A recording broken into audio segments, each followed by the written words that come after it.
Just go ahead and cremate him and come back home, would you? After finishing my father's funeral, I made a tearful call back home. Elvira, my eldest son's wife, screamed into her phone so loud it seemed like it might burst. Look, if you don't come back now, we'll have to cancel David's beauty salon appointment. What's more important to you, a dead old man or your young grandson? That's when something inside me snapped. How dare she refer to my dearly departed father as just some old man? I've been quiet and obedient until now, but I've reached my limit. Cereza, is something wrong? I turned around to find Jake, my late husband's adored junior colleague, standing there. Jake, I have to go home. What? Aren't they starting the cremation soon? When I told him about Elvira, his expression changed immediately. His eyes filled with anger. Cereza, you don't have to go. I'll talk to her.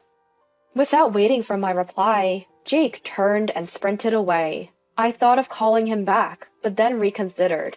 If Jake's genuinely angry, my daughter-in-law won't get off easily. Well, maybe that's for the best. She didn't even allow me to pick up my father's remains and was trying to boss me around. Let's consider Jake's sudden intervention as a bolt from the blue. There's a thing called karma, after all. I'm Cereza, a 55-year-old administrative assistant at a pharmacy. Since losing my husband 6 years ago, my life was peaceful living with my eldest son, Elliot, until he got married. He works factory shifts that don't align with my schedule, but life was tranquil. The tides turned about 4 years ago. My eldest son suddenly announced he was getting married. Turns out his girlfriend was already pregnant. Things just sort of flowed that way on our third date. You could say we were blessed with a baby. Third date? You've barely been together. What can you do? A child is on the way. There wasn't much I could say to that. My daughter-in-law had lost her parents at a young age and had no one else to rely on for her first childbirth. So they moved into my house. Having a stranger in my home didn't sit well with me, but given the circumstances, I couldn't say no. After moving in, my daughter-in-law started out humble enough, but that changed after giving birth. I've shown mother-in-law her grandchild's face, and one day I'll be the one taking care of her. I'm busy with a baby, so you can handle all the household chores.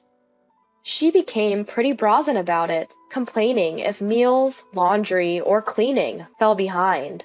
I thought it would change as baby David grew, but even at 3 years old, it hasn't. I've put up with her because, well, what else can you do? Any mention of helping out is met with nonsense. Do you realize if anything happens to you, mother-in-law, I'm the one who'll have to look after you? Well, yes, but... So let me focus on work and raising my child. For now, you've got everything else, right? She calls herself an illustrator. She does have some gigs, but she's an unqualified freelancer who doesn't even handle her taxes properly. She neglects parenting, too. For some reason, she insists on bathing the child herself, but beyond that, she doesn't seem to care much. She shows zero concern for my son, who's burning the candle at both ends with his 3-shift job. All she seems to care about is her long, straight hair, which she treats at expensive beauty salons. In my eyes, there's a growing rift between my son and his wife. But they have a child, so I've been biting my tongue and making do. My 80-year-old father has lived alone ever since my mother passed away. Living with you would make me too dependent and weaken me. It's better to tough it out alone. No matter how many times I've offered to live together, he stubbornly refused. I could tell he didn't want to burden me, his thoughtfulness shining through his words. As if I would ever consider it a burden. I've always adored my dad since I was a kid. He was laid back, never sweating the small stuff. When Mom crashed his car into the fence, or when I spent the night out with my first love, he would just laugh it off. The only time he would get really mad was when I bothered other people. Every morning we'd text each other to make sure we were both okay. Dad had worked hard to learn how to use his smartphone, mastering his messaging app. Whoever woke up first would send a sticker. and we replied to confirm we were both well. It was our morning ritual. But that morning, there was no reply from Dad. Usually, I'd get a sticker of a smiling sun, his favorite. Even calling him got no response. Worried, I sped to my parents' home before heading to work. I unlocked the door with trembling hands, rushed inside, and found my dad. Dad? He was lying in the hallway, clutching his chest. I hurried over, but he was already gone. Dad? Dad! By the time I was desperately calling out to him, he had already passed away. Overwhelmed with grief, I couldn't do anything but cry. My eldest brother, Elliot, took care of the funeral arrangements. Thanks, Elliot. No worries, it was sudden. Let me handle it. You stay with Mom. While Elliot was considerate, his wife didn't even come to see my dad's face. Funerals are just a hassle with small children. David and I won't be coming.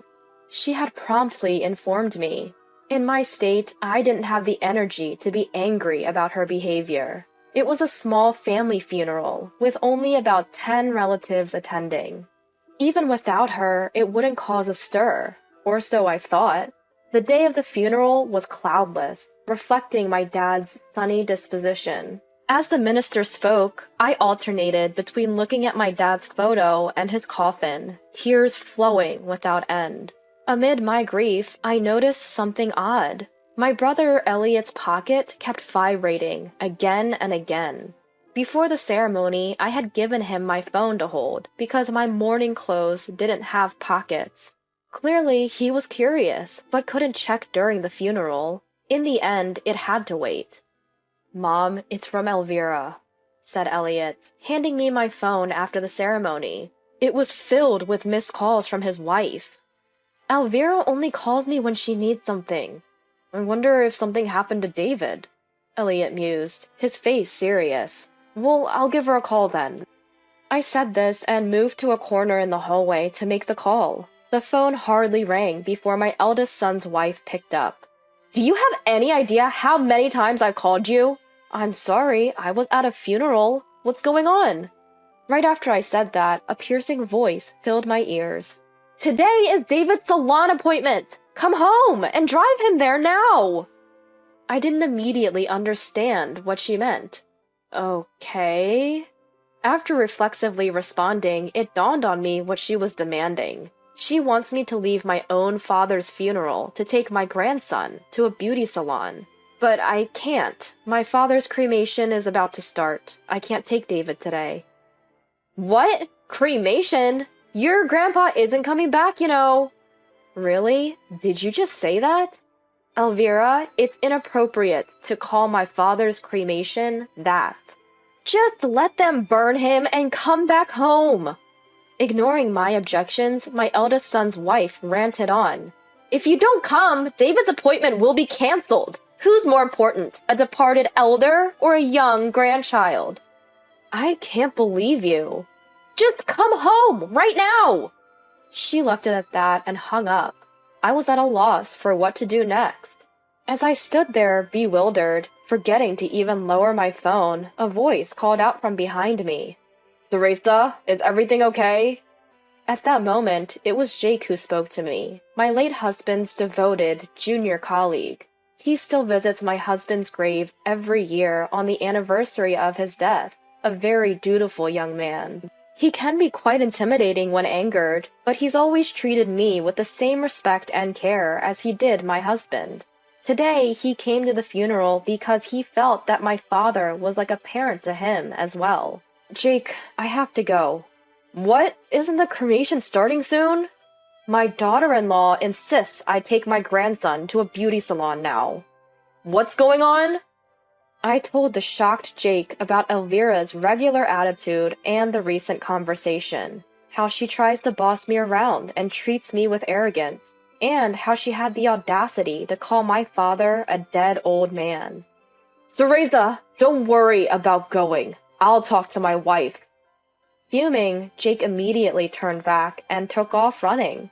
Knowing Jake, he probably didn't actually go to chat with his wife. Mom, are you okay? My eldest son, who came over as if on cue, gets a quick rundown of what just happened. So Jake stormed off home, right?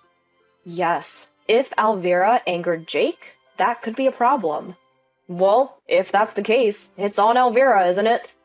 It seems like my eldest son has no intention of stopping Jake either. In the end, I stayed to see through the cremation and the collection of my father's ashes, as planned.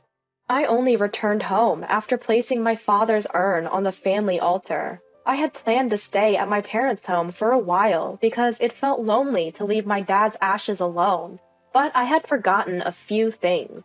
Plus, I was concerned about my daughter-in-law. Don't worry too much about Elvira, said my eldest son, gripping the steering wheel with restrained anger. I don't know what she'll say when we get back, but it's absurd to ask me to come home during Grandpa's funeral. It's really gotten to me. About Elvira? Yeah, she dumps all the housework on you, and has even yelled at David enough to make him cry. I'm thinking of considering divorce as an option moving forward. I'm not a fan of my daughter-in-law either, but hearing the word divorce from my son leaves me conflicted. Our grandchild is still young. Can they really separate just like that? But I too am fed up with living with my daughter-in-law. I have my concerns, but I won't oppose a divorce. In the end, I only told that much to my eldest son, Elliot. They're a married couple. They should do what makes both of them happy. But how did it come to this? I lost my husband, and my son's marriage isn't going well. My father, who was always there for me, has been reduced to a small pile of ashes. Thinking about it all, I couldn't stop my tears. I'm sorry, Elliot. Can I just cry for a bit? With that said, I cried loudly until we reached home. When we got home, the entrance was a mess. The potted plant that had been on the shoe rack had fallen over, and sandals and shoes were scattered everywhere. Even the welcome mat had been flung to the middle of the hallway. Jake really did lose his temper. My eldest son remarked with disbelief as he took off his shoes. If you get Jake seriously angry, it's a big deal. But Elvira's the one at fault, so it can't be helped. With that, we walked into the living room to find my daughter-in-law sitting on the sofa, visibly stunned. As we entered, she slowly turned her face toward us. Her expression was just as I had expected. There was no doubt she had been hit by an infuriated Jake. You guys... She slowly stood up as she looked at us. Judging by her steady stance, it seemed she had only been hit in the face. You think it's okay to send a guy like that after me? Isn't that criminal? I didn't send him. I just told him what you've been doing to me, Elvira, and, well, he got angry. Who wouldn't? Excuse me? You think I deserve to get punched? What is he, a gangster? He is a real one. At my reply, my daughter-in-law shuts her mouth. My late husband was a gangster's son. The man who came earlier was one of his juniors. He respects me. What did you just say? I told him how you've been treating me, Elvira, and how you told me to skip my father's cremation. That's why he got so mad. As I finished speaking, a loud cry rang out. I turned to find my little grandson, who had seemingly appeared out of nowhere, crying by the door. Rushing over, I scoop him into my arms. Granny, I'm scared. I'm so sorry, little Sue. I take my grandson to my room to calm him down. Though his tears stop, he clings to me. That's when I notice a small bruise on the back of his neck. What could have caused this? As I ponder, my son, wearing a serious expression, enters the room. I'm going to stay at my parents' house for a while, I blurt out as I pass him our child.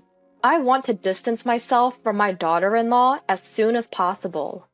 I get it. I don't want to be around Elvira either. Okay, I'll handle Elvira. Don't worry. Thank you. Please do. Quickly, I pack a suitcase with the essentials. All the while, my thoughts are racing. The ongoing arrogance from my daughter-in-law since she moved in, her cold indifference to my hard-working son's health, her audacity to demand that I pick up my grandson during my father's funeral, and her harsh words to my father. What Jake did might be socially frowned upon, but it was a relief for me. Today is the day for my son to go to his beauty salon. Get home right now and drive him there. I suddenly remembered the piercing voice of my eldest son's wife over the phone. A voice cold as steel, void of any warmth. Honestly, I didn't care what she or anyone else had to say. In fact, I was even grateful to Jake for his actions. The next day, my eldest son called me while I was staying at my parents' home. Mom, can you come home now? Right now? As soon as you can. There's something important we need to discuss while David is at daycare. His voice carried an ominous tone. Feeling that this was no small matter, I sped home. As I burst into the living room, I found my son looking more serious than I'd ever seen, sitting next to his wife on the sofa. Mom, sorry for calling you like this. What's going on? Elvira has been doing something terrible to David. Terrible? That's when it hit me.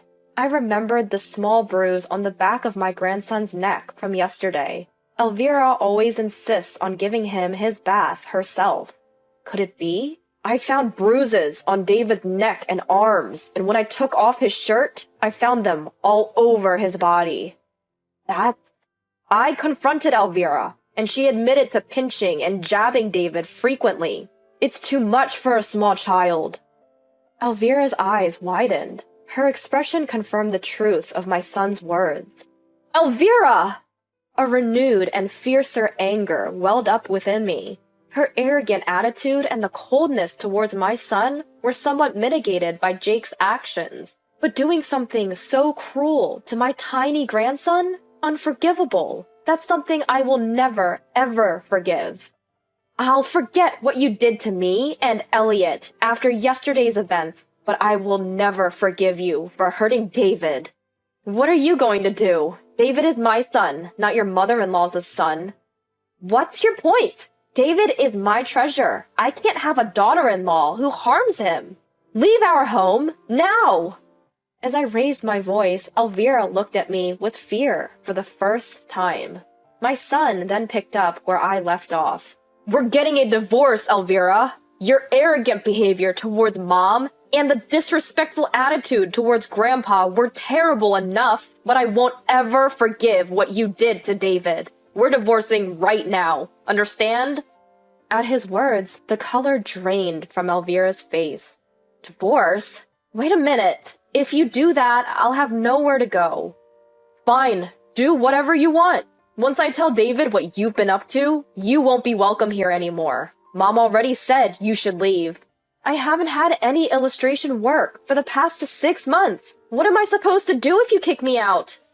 The daughter-in-law broke down crying, like a small child. There was no trace of arrogance or tyranny in her demeanor. You brought this on yourself. If you don't leave, I'll tell that man what you did to David. Upon hearing my threat, my daughter-in-law clutched her head and started shaking, her face a mess, ruined by tears and a runny nose. Stop it! Okay, I get it. I'll leave. So this means we're getting a divorce. My son asked for confirmation. His wife glanced between the two of us and slowly nodded. In the discussions that followed, they did divorce, and my son retained custody of our grandchild. Coincidentally, the tax authorities also started investigating her. She hadn't filed taxes in years, despite her freelance work. As expected, she now faced significant back taxes and penalties. Finding a new place was tough for her. She finally settled into an old, run-down apartment. After the divorce, she's juggling multiple part-time jobs to make ends meet and pay off her tax debt. I saw her once on the street. She looked as though she had aged 20 years. My grandchild reaches out to me with a most adorable smile. When I pick them up, they hug me tightly. You know what? What is it? David really, really loves Grandma. When my grandson says something like that, the heaviness in my heart from losing my father begins to melt away. My divorced eldest son, Elliot, sends David to daycare when he works daytime shifts. But when he's on evening or night shifts, he relies on me to take care of the little guy. Weekdays can be a bit hectic, but time spent with my grandson is always a joy. I can't keep mourning my father forever. There are plenty of responsibilities that come with supporting Elliot, who's decided to raise his child alone. And someday, when David grows up, I hope he becomes a kind man like my father. I'm committed to giving all the support I can to make that happen.